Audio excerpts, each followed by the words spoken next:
Zee 24 तास एक पाऊल पुढे। आम्ही आपल्यापर्यंत एक माहिती पोहोचवू इच्छितो। लालबाग सार्वजनिक गणेशोत्सव मंडळाच्या गणेश गल्ली गणपती मूर्तीचं दर्शन आज गणेश भक्तांना करता येणार आहे। गणेश गल्ली मंडळाकडून काही वेळासाठी गणेश गल्लीच्या मूर्तीचं दर्शन खुलं करण्यात आलंय। पाहतो आहोत आपण गणेश गल्लीचा गणपती।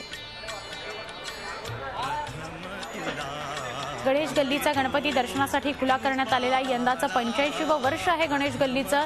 यावर्षी नेपाळच्या पशुपतीनाथ मंदिराची भव्य प्रतिकृती इथं साकारण्यात आलेली आहे।